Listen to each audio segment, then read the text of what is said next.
Hey, what's up, guys? So this is the trade review for Thursday, the 18th. Today, I am going to show you the trade review on my Addis chart, so you can see some order flow stuff. Uh, so I have multiple screens. So on one of my screens, I have my order flow chart, which you're seeing right now. Then on another screen, I have NQ. Then on another screen, I have ES, right? So it's nice to be able to see all that stuff without having to switch um, uh, through tabs, right? So that's why multiple screens are great. So, anyways, haven't done a trade review showing you guys order flow for a bit, so figured I would do it. So, this is the trade I took today. I called this trade out in the morning analysis that I posted in the community. And then I also called it out in Gen Chat when I entered the trade. Okay. So this was the theory on it. So right now, this is what's cool about Addis. So regular candlesticks, I zoom in, I can see the delta profile. So if you don't know what delta profile is, all it is the difference between the bid and the ask. So the difference between buys and sells. So purple is a sell, green is buys, right? So if you're seeing more purple, that means there's more sellers in the market at that price than buyers, and vice versa. Okay. So right where my cursor is right now is the open. So this was the open, right? So right before the open, I forgot to put another line up here. Right before the open, NQ swept New York high. New York high was right around here. It was right above this gap that was created, right? Um, and ES didn't. So we had an SMT right off the rip. We have this bullish gap, okay? Um, Another thing, I have big trades. Turn big trades on real quick. Check this out. We have absorption here. So we're pushing higher, pushing higher. Big, that's an order of 45 contracts. So these are big players in the market trying to push the price higher. What happens? They do not get rewarded. It doesn't go any higher. It starts to reverse. Right there, it's called absorption. How this plays out is there are passive sellers in the market right here eating up these buy orders and pushing the market lower. Okay, so we have an SMT, we have absorption, followed by, you see these big purple bubbles. Now big sellers start jumping in the market. Aggressive sellers called aggressive sell orders, right? Not limit orders, these are just market orders, aggressive sellers. Boom, they're pushing it down and they are getting rewarded. It is going lower. Okay. We inverse this gap. Now let me turn big trades off. We inverse this gap. Plus, look at the delta profile. Purple, purple, purple. So there's more sellers and buyers.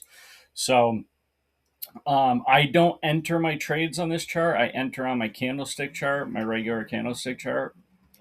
So I entered here. What's crazy, this is a 1 minute chart. My candlestick chart didn't show this many 1 minute candles. So I'm interested about that. I'd have to look back on it. But anyways, we inverse this gap. I entered and I put my take profit at this swing low. I cheated myself out of easily another like $1,500 because the draw was the 8 a.m. low, the AM low.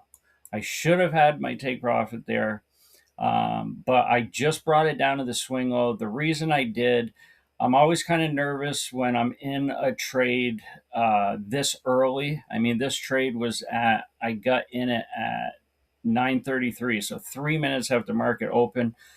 You never know what's going to happen when price sweeps these lows.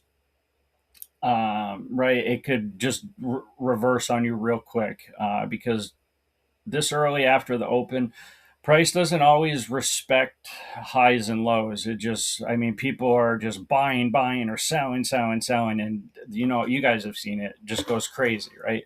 So I put a very conservative take profit on it. It was for $1,400, and I was happy with it, right?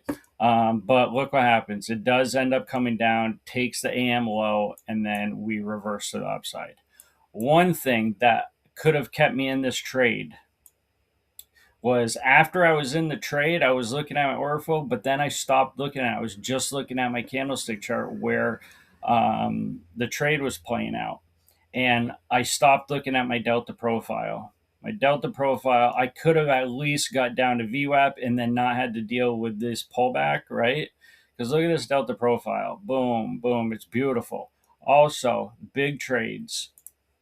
Look at all the big sell orders coming in. So that's another thing that could have kept me in the trade down to VWAP, and then I could have got an extra 69, an extra 40 points, right? So that would have been nice, but it is what it is. I'm not greedy. I took my $1,400 and I called it a day.